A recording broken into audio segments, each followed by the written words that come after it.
If we're not at a Disney park, we're dreaming about being there, and a cup of Joffrey's Coffee Disney Blend helps. But what about when you're at a Disney park?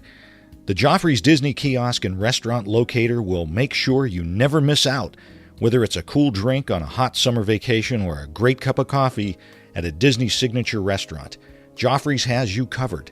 Check it out at Joffreys.com. Please stand clear of the doors. Por favor, manténganse alejado de las puertas. For those of you remaining on board, our next stop is the Transportation and Ticket Center, with continuing service to Disney's Polynesian and Grand Floridian resorts.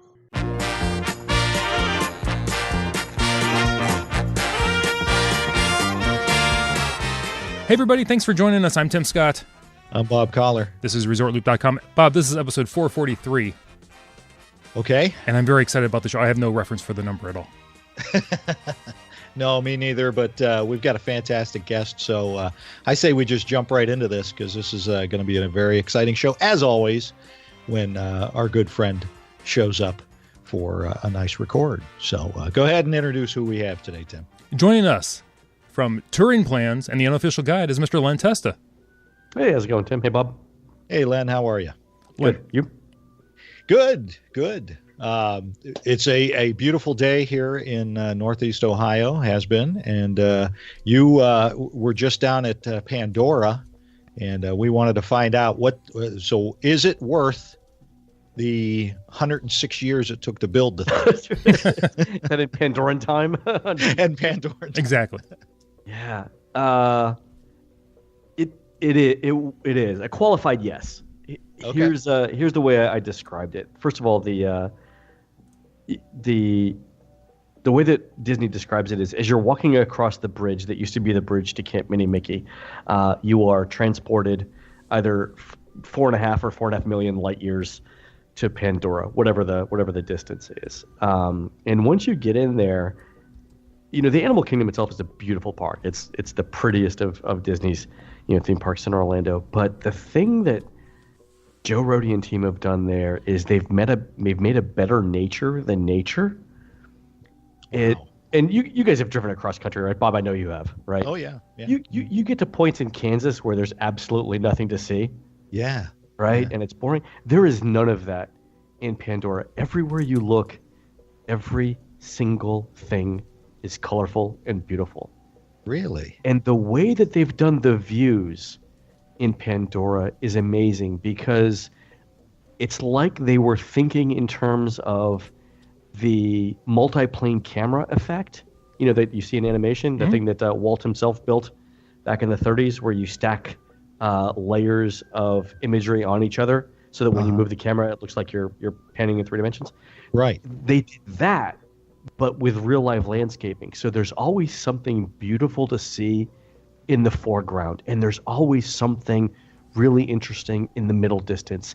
And far away, there's always something that's intriguing that makes you want to walk over there and take a look. Every single place in Pandora. I walked around the entire land for probably an hour and a half. And everywhere I went, every 10 feet or so, I stopped and I looked around to see where the views were, and everything was framed like a postcard. Wow. Just beautiful. Incredible. And I'm telling you, I know there have been some really excellent photos. I know Disney's been putting stuff out there. It doesn't do it justice. Really? Person. Because you even said even in like the HD videos that you see, not even close. No, not even close. There's a depth to it that you just can't get from a photo. And I mean that both a visual and a spatial depth. It's way bigger than I anticipated. And the detail is just amazing. I was joking around with Jim Hill, who got a media preview the day before I went, and he said that in the floating mountains, there's actually an area where 2 of the mountains, a smaller one and a larger one, were supposed to have collided as they were tumbling through the Pandoran atmosphere. And you can see the scar where they supposedly hit, and it formed a waterfall. And I said, Jim, what that really means is that some Imagineer probably spent a month of their career figuring out the orbital dynamics of floating mountains for Pandora. And it's that level of crazy detail that you see everywhere. The other thing that photos don't do justice of is how they've incorporated water features throughout the entire land. Everywhere you go, there's a water feature, whether it's the waterfalls coming off the mountains or the rivers that are running or the rapids that they co-opted from the old Camp Mini Mickey stuff. But you could always hear running water in the background, and it's very soothing. It adds to the sense of place that is Pandora. I think the landscaping is fantastic. The way that I compared it was, Diagon Alley is great immersive city landscape. This is a better immersive landscape, but nature. Wow. Incredible. Yeah, Very really good. Fantastic. Yeah, really loved it. Now I got to ask, because you remember the hype about the movie, and people were when they realized after they had seen the movie, 6-7 times, the real world's not like this, and they became depressed. Yes. Are they going to get the same feeling when they go to visit this? The funniest thing about this is, so I love the land. The weakest part of the entire thing is anything they adapted from the movie. I swear to God. Oh wow. The floating mountains are the one exception to that. The rides have. So I joked about Pandora, right? It's the movie that everyone saw about characters no one loved. Right. And it's the same thing with the rides. The rides are fine. If you look at the technical achievement that is Flight of Passage, fantastic ride. I mean, Soarin' on motorbikes, which is great. There are some issues they have with the ride system and whatnot, but technologically, it's a great ride. It's cutting edge, the state of the art, possibly the best ride, in Orlando. When it comes to that, it's where it falls down is you've got no emotional connection whatsoever to the story, and I think that's the problem with it. Now, maybe this is something that they'll address, in the sequels, or that they can do with upgrades or whatever. But on Flight of Passage, you're supposed to be psychically bonding with your Banshee, and throughout the entire thing, it's like I see cats and dogs in pet store windows that I love more than my. It's true. It's just. I said, technically brilliant, visually beautiful, all the emotional depth of a Pac-Man game. I mean, just it's so there's stuff there, and you got to credit the Disney Imagineers. They were handed lemons and made a lemon chiffon pie that is the best lemon chiffon pie you could possibly get out of lemons, right? Mm-hmm. I think the story is. And I think this is probably the consensus opinion by now. The story is the thing that's holding Pandora back, which is kind of funny. But no, the ride's great. It's the queue to get in to Flight of Passage is the longest line I've ever seen in a Disney attraction. You guys know how long the line is for Kali River Rapids? Oh yeah. Oh, that's a short jaunt. Oh my. Oh. Compared to this thing goes through. I don't know how many different set pieces, like set scenes. You start off by walking up into these caves where you see drawings, made of, pigments and stuff on the walls that show the history of Pandora.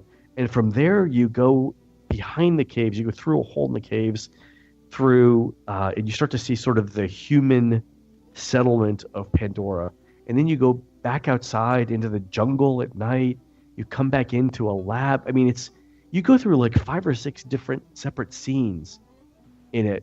And I was joking when I wrote the review in the guide is like, I guarantee you that there are no polar ice caps in the Pandora sequel that James Cameron will show us, because if there were ice caps, they would be in this queue, because every other part of the Pandoran landscape is shown here. Yeah, so it was. Wow. Now I heard Joe Rohde is saying that you want to go through the queue because it's so detailed. Yeah, it's crazy, and the detailing that I mentioned on the outside is there on the inside. Every single room has things. It's you could I wouldn't want to spend 5 hours in the line, but if you did, you would probably be able to look at things for all 5 hours. Wow. Even in the as you get closer to the ride, you're in a lab scene. You guys have seen the floating Navi in the tube. Yes. Mm-hmm. Creepy. The thing about that is that that's the sort of the big effect in the room, but it's a laboratory, and there are desks of the people that are supposedly working there. Every desk has things to see on it, whether it's supposedly some experiment that's running on a computer that you can actually read the narrative on the computer of, to these little experiments that are running. They've got this. You may have seen a video of this, but it's these things called ferromagnets. Ferrofluids. It's tiny bits of iron embedded in a viscous fluid. Okay.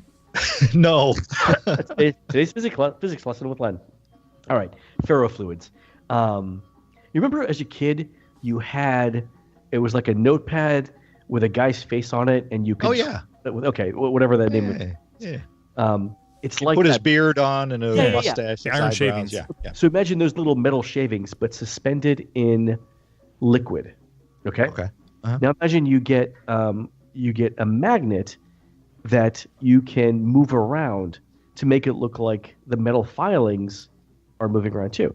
And depending on what metals you use and how you shape the magnet and where the polarity of the magnet is, you can make different shapes. So in this case, they're making like starfish shapes or amoeba shapes that move around like a laboratory jar to make it look like they're alive.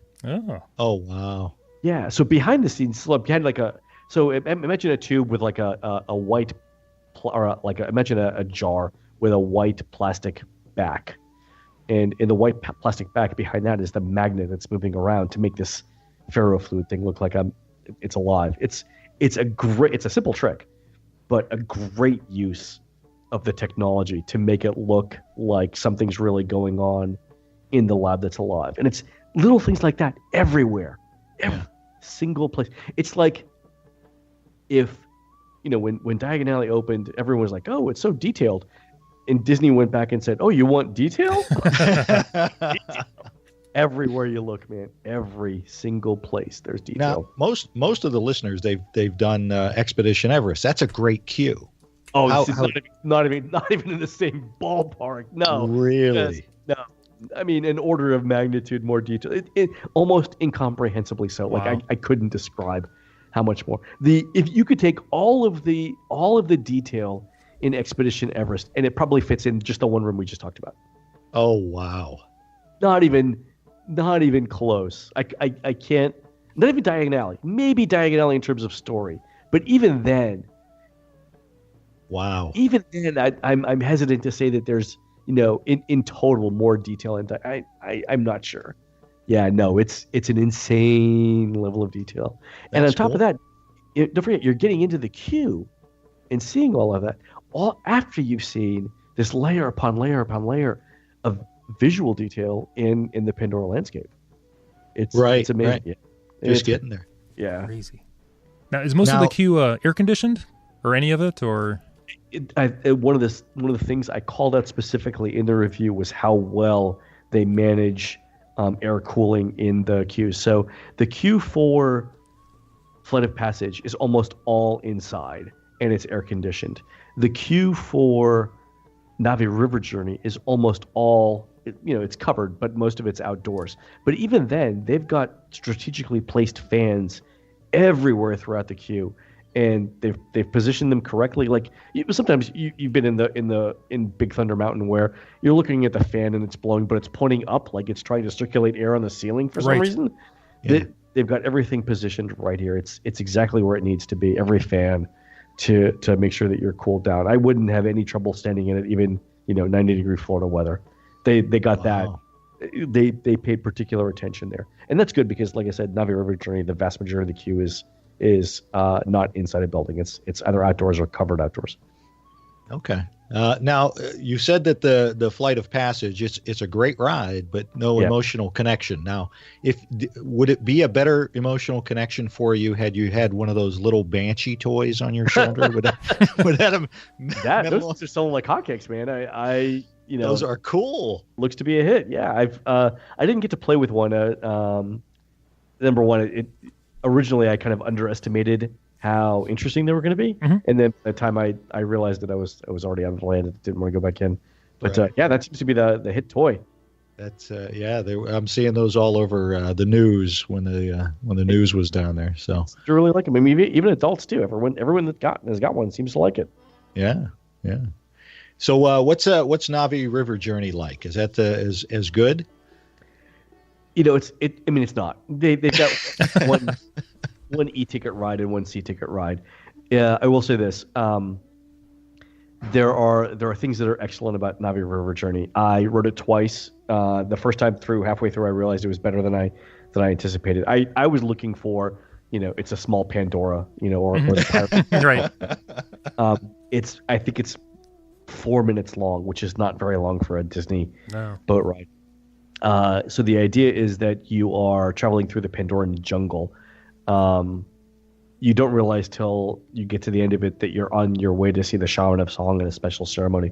So basically the first part of your journey is orienting you to the flora and fauna of the Pandoran jungle. So lots of things to see, glowing plants.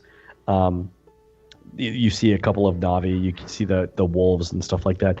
Again, the thing that doesn't do justice to the ride in the videos is the way that Disney's incorporated screens into the ride. So that you guys have seen the video effects where they show you the animals that are sort of walking through the forest with you.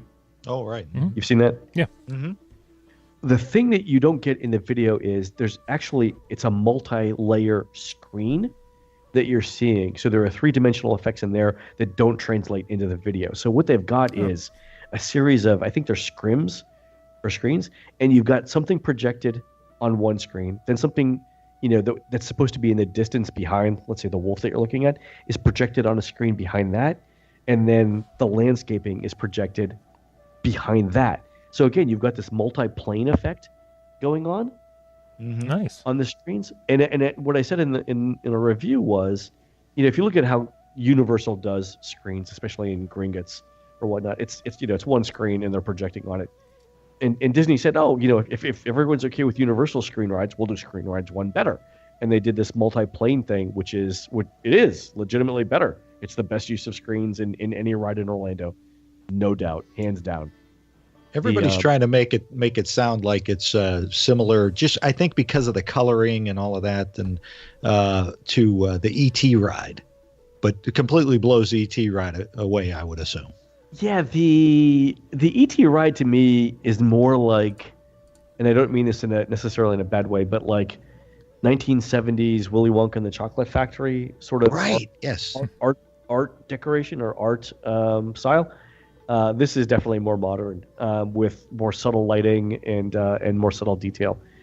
Disney does this thing where you're going through the jungle, and if you look up, you see the jungle plant canopy, and some of the leaves are translucent, and you can see animals running around on the leaves, and as they do, the leaves vibrate as if the weight of the things running on them was actually. And again, it's that level of thing, and like I said, it's definitely much more subtle. It's definitely much more detailed. So I don't think it's like E.T. at all. E.T. to me was like, yeah, let's do Willy Wonka and the Chocolate Factory, but on another planet. This is better than that. And then you get to the Shaman of Song AA, and you guys have heard the term Uncanny Valley. Have you heard this? I don't think I have. No. So it's used to describe CGI effects, where you get to the point where the effects of like human faces are so realistic that they don't look real, right? Right. Okay. So something's wrong because nobody looks that perfect. Yes. Right. And what I said about the Shaman of Song is the movement of this thing is so fluid and so natural that it's just got to be a robot, because no one you've ever met is that coordinated with their movement, right? Like everyone I know is more clumsy than this. It's definitely got to be an animatronic, and it was. It's amazing in terms of its fluidity. It looks fantastic. Disney did this trick with its eyes, where supposedly as your boats go by it locks eyes with every person in every row. Oh, geez. Yeah, so it's either really really cool or vaguely unsettling, depending on Right. your mood at the time.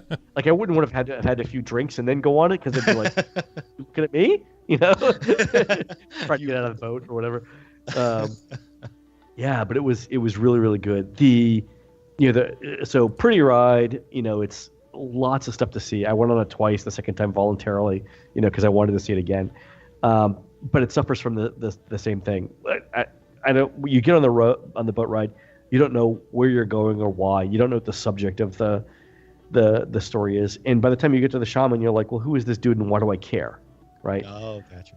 And here's how I contrasted that. Like people say, well, what's wrong with that, or why isn't that good enough? And I said, imagine it's the exact same boat ride, but it's Star Wars themed, and at the end of it, instead of seeing the Shaman of Song, you see Obi-Wan Kenobi in the swamps of Dagobah, and he's performing a Jedi ritual that's part of the Star Wars canon that nobody has ever seen before. Like, how long would the line to get on that ride be? Oh, Right. And that's the thing, because we have an emotional connection to Obi-Wan Kenobi, right? And we understand who the Jedi are and why they're important and whatnot. Whereas this, it's like, I've never seen this character before. I don't know what they're doing, and I don't know why it's important. And I think that's where the story, again, is the thing that kind of lets it down a little bit. I mean, it's a pleasant enough ride. I went on it twice.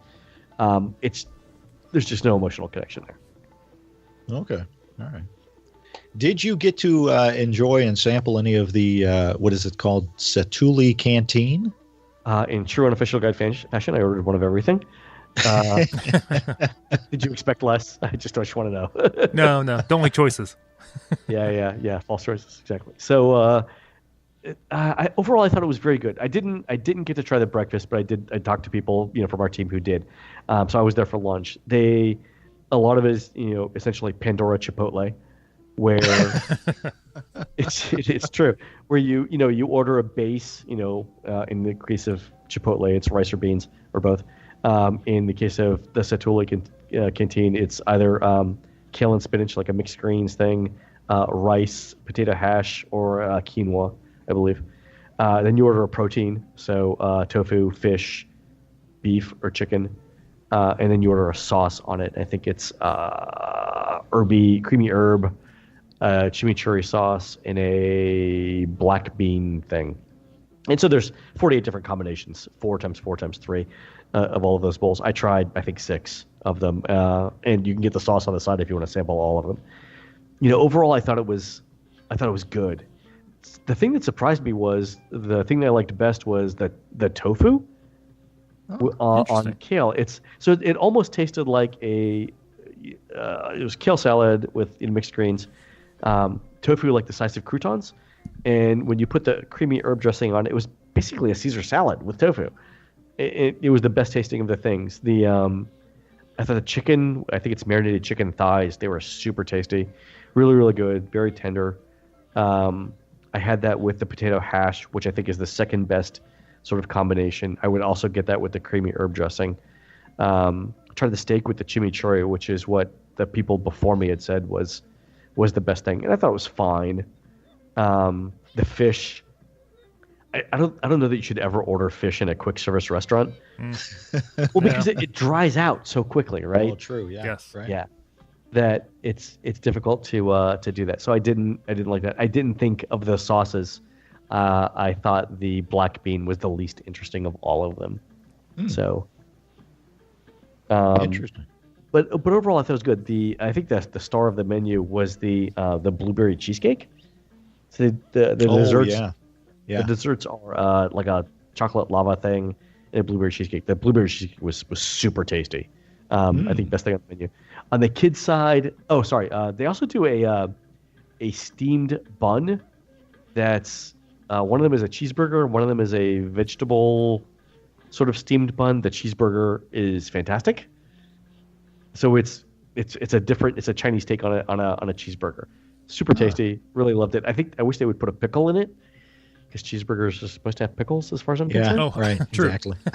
Yeah, but yeah, it worked. It was the steaming of the bun makes it soft and fresh, so you don't get stale bread, which sometimes you get with hamburgers and other Disney restaurants. I thought it was really really good. Right. And that's quick service over there in Pandora. So the most interesting thing on the breakfast menu that they do is a bourbon oatmeal where you have to be 21 to order it. Really? Yes. Wow. Yeah. We're going to start early. Meal. Got to be 21. Yes. Disney's trying this thing in a couple of different places in Disney Springs as well. So they're in Disney Springs, you can go to Sprinkles and get a tequila-infused cupcake, which, of course, I had to try for research purposes. But you got to be 21 to order it. And the same thing at Satuli Canteen for breakfast, the oatmeal.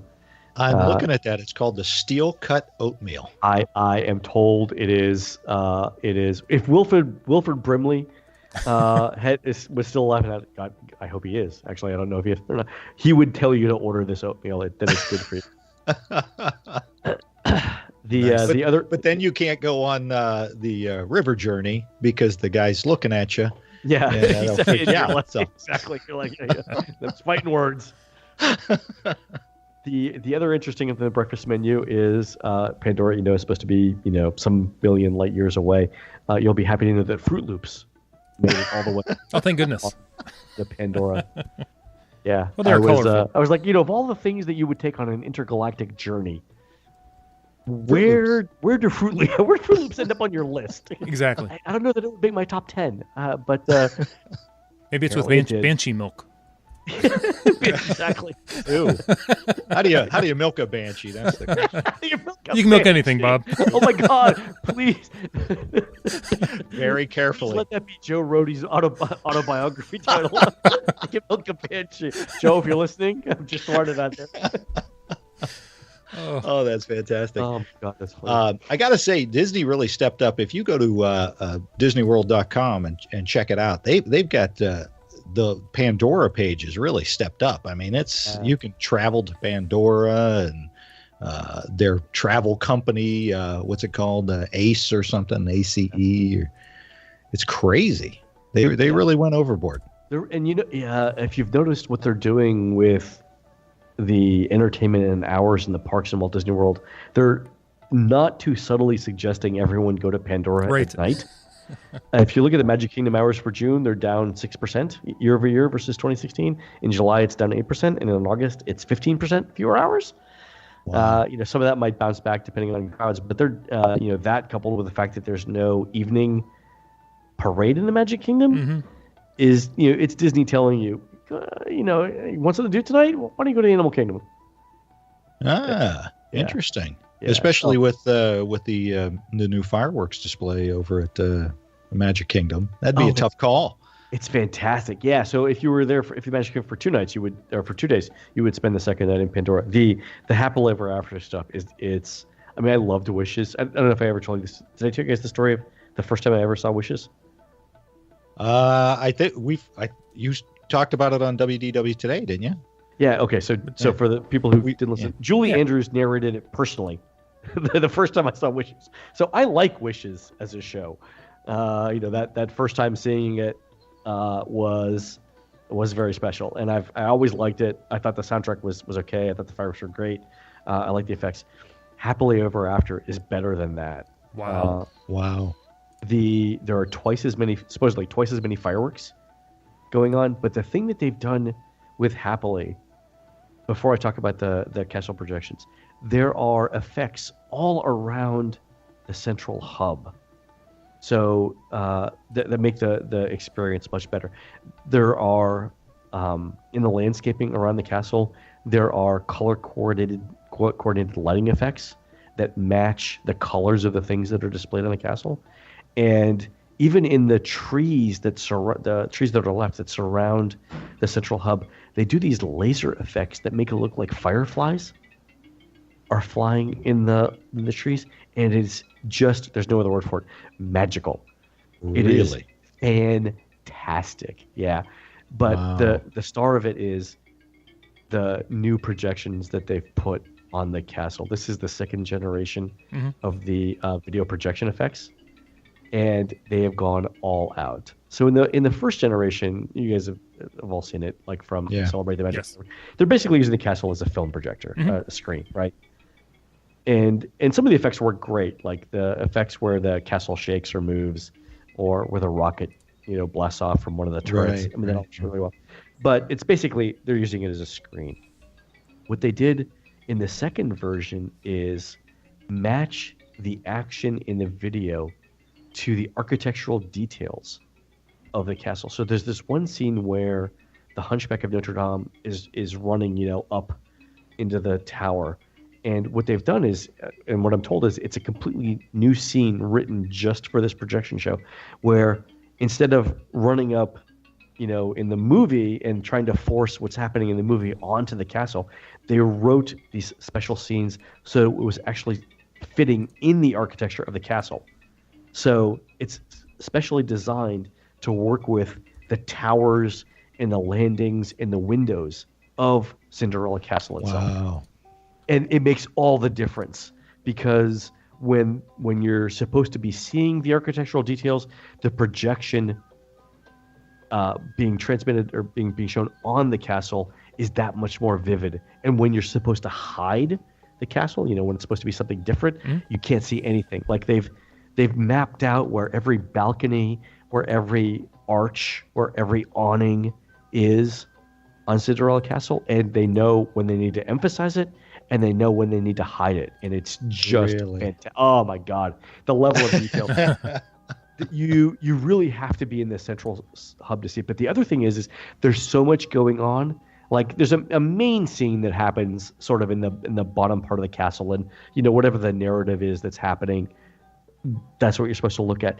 But there's complementary stuff happening like on the upper part of the castle, in the turrets and in the windows and in the rooms, that's either amplifying or contrasting with what's going on depending on the scene. So like in the genie scene, the genie's telling jokes, but if you look up in the castle, there's like running gag commentary about what the genie's doing at the top of the castle, and there's so much stuff going on that you can't catch it all in one view. You literally got to go back and look and say, did I really see the word applause scroll by at the top when the genie said applause, or what he's doing is when he gives his punchline or whatever. And it's fascinating stuff. There's just so much to see.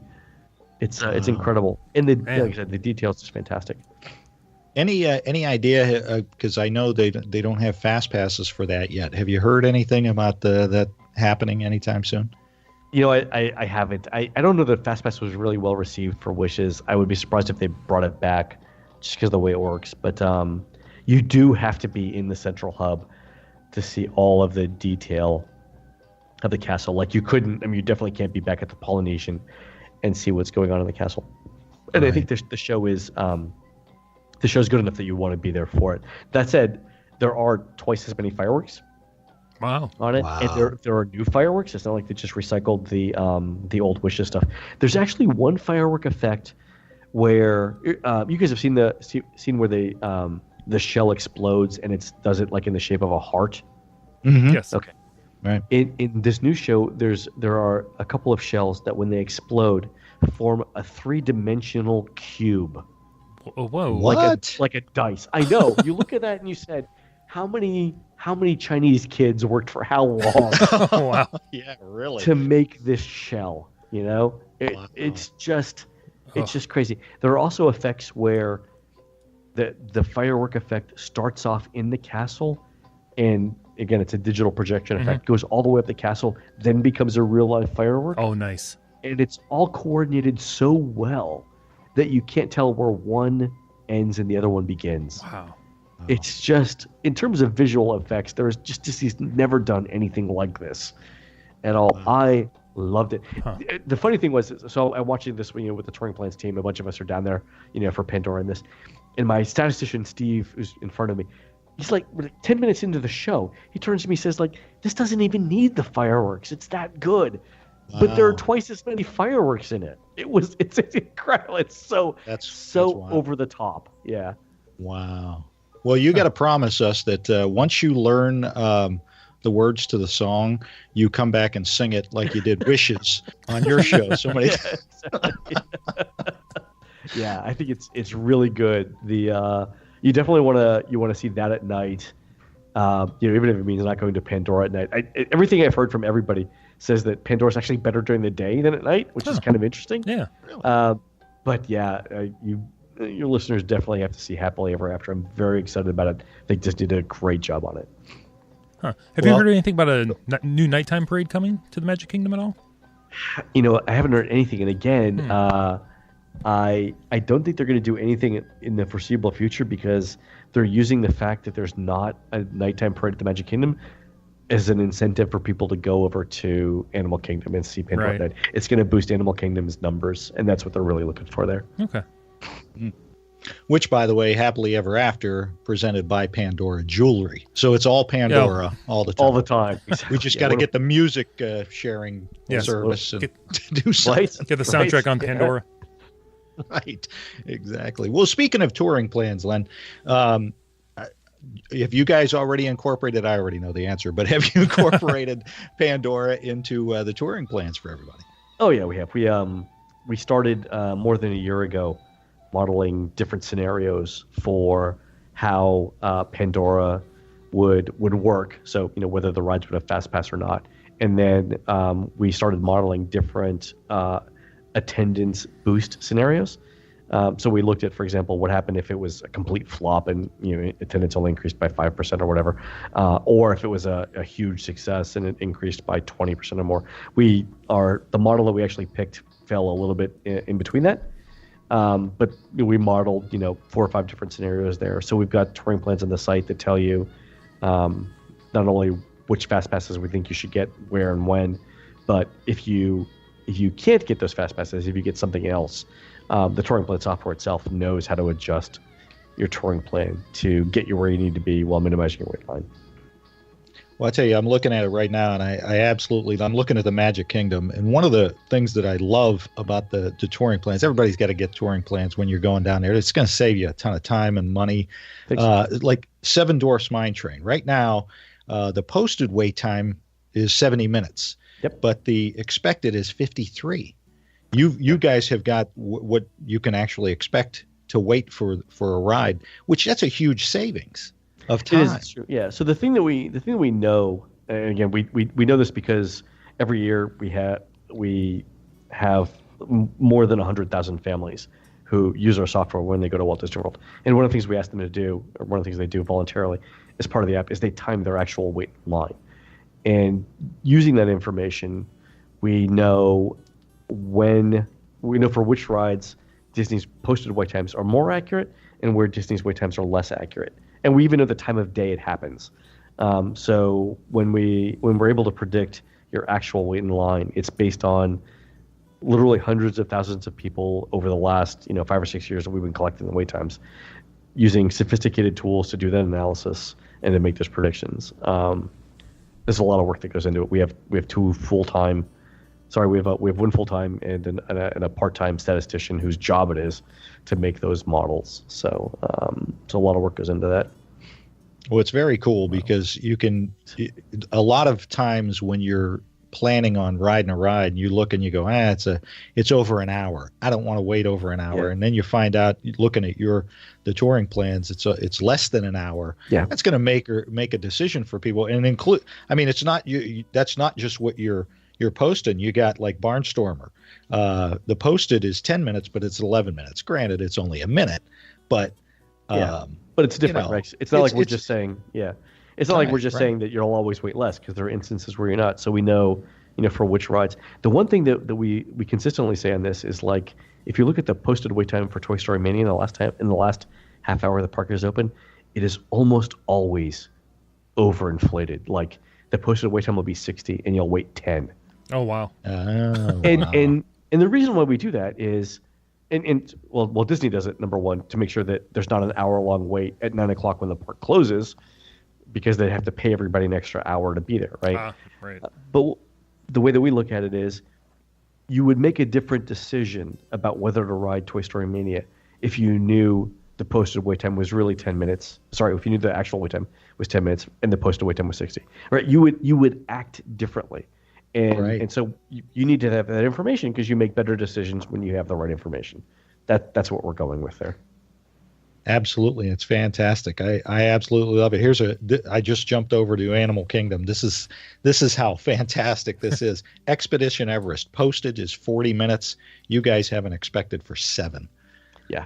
I mean, that's a huge decision, right? For something like that, it's probably the reason it's 7 is probably we just got a posted wait time, an actual wait time from a user who said it was 10 or something like that, and we're probably just adjusting. Yeah. Right. And Flight of Passage, it's saying it's 2 hours, but it's actually an hour and a half. So what a huge benefit that it is to use touring plans. So everybody, please make sure you get that when you're going down there, because it's time is money. When you're at Walt Disney World, time is money. And how much is touring plans now for the year? It's just under $15, but if you want to make a touring plan, it's absolutely free. You can, if you go to our login page, there's a little link you can click for free basic access. You can create a touring plan absolutely free. You can optimize it on your phone while you're in the park, absolutely free, using the app. It's one of the things we give away as a service. If you want to use one of the touring plans that we create, for parents with small children or whatever, that costs money. But if you know what you want to do, go do it for free. There you go. Can't go wrong with that. Can't beat it. No. Can't beat free. Exactly. No. Can't beat free. Look, we'll give you 10 cents. Just use it, okay?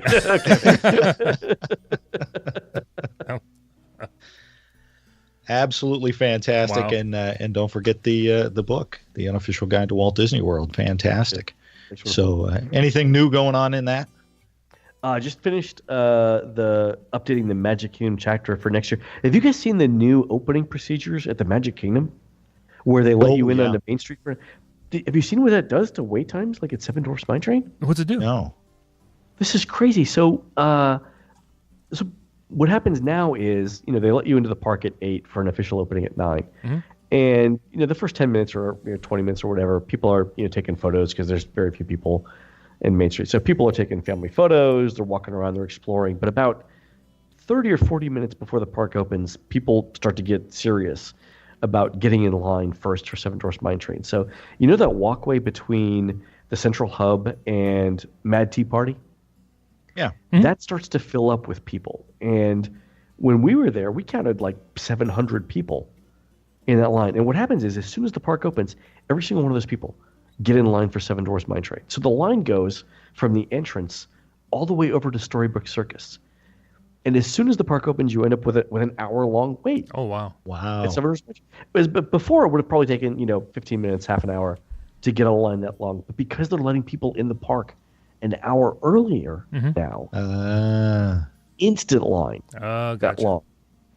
And so it's kind of a conundrum, right? That, if you arrive at the park 15 minutes before it opens, you've got an hour-long wait for Seven Dwarfs Mine Train because 45 minutes worth of people have already gotten in line ahead of you, right? And then with Fast Pass and whatnot, it's going to be an hour. So the question is, do you get to the park an hour early to avoid the hour wait in line? And it's one of the central questions that we have to ask in the official guide, right?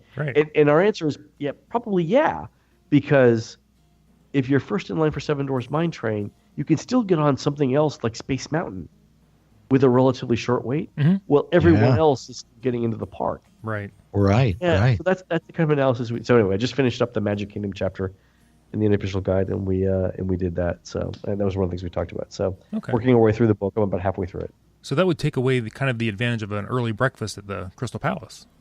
Yeah, I don't think you would do that, because if you ate the breakfast, you'd probably get in line. I mean, no earlier, I would think, than 8:45. Mm-hmm. By that time, there's hundreds of people ahead of you. It's over. If you've got a fast pass for Seven Dwarfs Mine Train, then it doesn't really matter, right? You get in line for Splash Mountain or something in Adventureland where there's almost no wait. But if you don't have a fast pass for Seven Dwarfs Mine Train, you kind of have a conundrum, right? It's do I give up my hour in the morning to save an hour in line, or do I just bite the bullet and maybe go right after the afternoon parade when presumably lines will be the shortest part of the afternoon? In those cases, what we tell people about touring plans is it really depends on what you're doing everywhere else. It depends on what else you're getting for fast passes. It depends on your breaks. It depends on your meals. So there's really no hard and fast rule about that. But that's where the touring plan software comes in handy. Excellent. Bob, I think that's why you need to join Touring Plans and get the unofficial guide. Thanks. Absolutely. Yeah, it'll be interesting to see what happens if Disney does this at the other parks. I don't know why they'll let you in an hour early at the studios. There's just nothing to do there. But You'd be all done. I mean, on Hollywood Boulevard, it's not an hour's worth of stuff to do. Right. And so I don't know if they're going to do it in other parks. I can see them doing it half an hour early at the other parks, and then that becomes the same kind of problem to figure out. Do I show up a half an hour early to save half an hour waiting for Rock and Roller Coaster? If that happens, that'll be an interesting set of research for us to do. So, right. Well, I got to tell you, with now Animal Kingdom being an evening park as well, all the Star Wars stuff that's going to be coming, the Toy Story land that's going to be coming. Getting the unofficial guide and touring plans is going to be a necessity. I mean, it really is. So, one of the interesting things about Star Wars land is what I said in the book is this. Pandora is like the end of 20th century Imagineering, right? This is the best that Disney could do in a passive ride system where you sit down and they show you what they want you to see, right? And I said, this is as good as it gets. That it's the best technology, it's the best implementation of it, it's the most detail ever. But when you look at what Star Wars is going to be, that's not going to be good enough, right? The stuff that they're doing for Star Wars, where it's going to be interactive, and the characters that you interact with in the land, right? The characters that you meet are going to know things about you based on what you did on the rides. Oh, wow. Yes. That's going to be the interesting thing. Have you heard this? No. I've heard about the robots. I heard about a hotel, a a Star Wars hotel too, but not. No. So Disney's already said this, so they've committed to it. But one of the rides is you pilot the Millennium Falcon. Right. Nice. And the results of your piloting the Millennium Falcon will be known to the characters that you interact with in Star Wars land. It's like they said in school when it was going on your permanent record. This is your permanent record in Star Wars land. So if you interact with one of the stormtroopers, after you've crashed the Millennium Falcon, they'll make fun of you for it. Oh. Wow. And it's that level of detail where it's no longer a passive thing where your actions have consequences and your interactions have meaning. That's the next phase of things that they do in Star Wars land. That's going to be super, super interesting. They've got to pull it off. The thing that I hope they got out of Pandora is it's not enough to have all the detail. Like the detail that they did in Pandora, that has to be a given in Star Wars land. But now they've got to add in the compelling story and the interactions. And I think that's, if they can pull that off, I don't think we could give Disney our money fast enough. Oh, exactly. Yeah. So we'll see. That tends to be our mantra most of the time anyway. Right. Take my money. Here, just take it all. I'll just send it directly to you. Well, Tim, I think that's all I've got for Len. I got to go grab me some bourbon oatmeal. So. Right? The breakfast of champions. Nice. Well, Len, thank you so much. much. Thanks for having me on. I appreciate it. Oh, our pleasure. Thanks for joining us.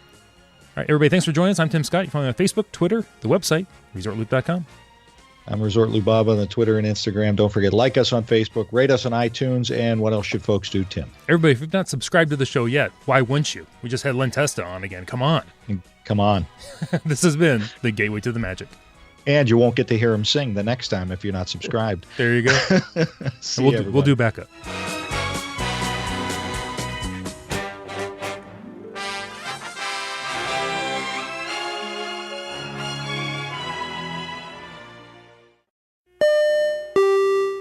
Thanks for listening to the show. But now you want to share your love of Disney, right? Unfortunately, a lot of our friends, family, and coworkers just don't share the same enthusiasm we do for all things Disney. Well, now MyDizMatch.com has made it even easier with the all-new MyDizMatch apps for iOS and Android devices. Just download the MyDizMatch app and connect with new Disney friends today. And now, for a limited time, you'll get your first month of full membership free just for signing up. Look for the new MyDizMatch apps on iTunes and Google Play and start connecting with real Disney friends today.